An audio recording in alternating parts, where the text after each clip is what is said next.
বেকার ছেলে তার মাকে বলছে, শুধু ডাল দিয়ে ভাত খেতে ইচ্ছা করছে না, একটা ডিম ভেজে দাও না মা। মা তখন বলছে, ডিম ঘরে বসে জন্ম হয় নাকি? শুয়ে বসে 3 বেলা শুধু বাপের ঘরে বসে খাচ্ছিস, আবার মজা না হলে গলা দিয়ে খাবার নামবে না। নবাব দাদা জন্ম হয়েছে ঘরে অকর্মা, এত বড় হয়েছে তাও কোনো কাজে খাটে না। বেকার ছেলের একটা ডিমের আবদারের বিপরীতে মা এতগুলো কথা শুনিয়ে দিল। রাগে গজগজ করতে করতে জায়গা ত্যাগ করলো। খাবার টেবিলে মায়ের এমন কথা শুনে গলা দিয়ে আর খাবার নামলো না। ভাতের প্লেটটা রেখে হাত ধুয়ে ফেললো। মা চাইলে ভালোভাবে বলতে পারতো ডিম নেই। আর সে বেকার বলে মুখের উপর উঠতে বসতে খাবারের খোঁটাও শুনতে হচ্ছে। নিজেকে আজকাল একটা বোঝা মনে হচ্ছে। ভারী একটা দীর্ঘশ্বাস ছেড়ে রাতে না খেয়ে ঘুমিয়ে পড়লো ছেলেটা। রাত পেরিয়ে সকাল হলো, কেউ একটিবারের জন্য তাকে খেতে ডাকেনি। এক বুক চাপা কষ্ট নিয়ে না খেয়ে চলে গেল টিউশনি করতে। এটি দিয়ে হাত খরচ চালায় ছেলেটা। আজ চাকরিওয়ালা বড় ছেলে বাড়িতে এসেছে।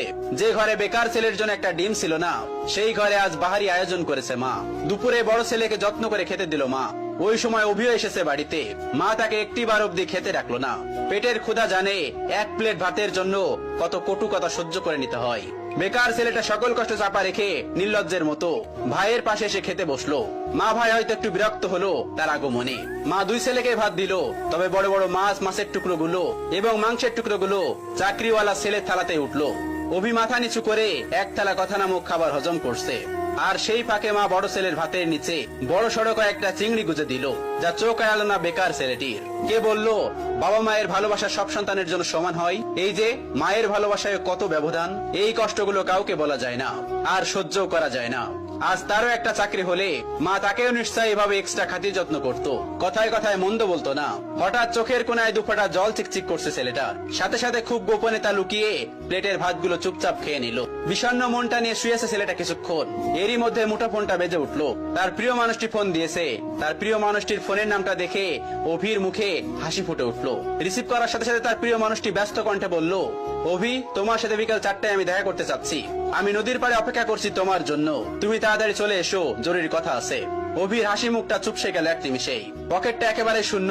টিউশনির টাকা পেতে এখনো 10 দিনের মতো লাগবে। নিজের কাছে গাড়ি ভাড়াটাও নেই। তবুও মৃত্যু হেসে তার প্রিয় মানুষটাকে বলল, ঠিক আছে, আমি আসছি। অভি সাথে সাথে রেডি হয়ে নিল। ভয়ে ভয়ে বাবার রুমে গিয়ে ভীতু কণ্ঠে বলল, আব্বা। বাবা তখন বললেন, হ কোন সাহেব, গায়ে বাতাস লাগাতে যাচ্ছেন বুঝি?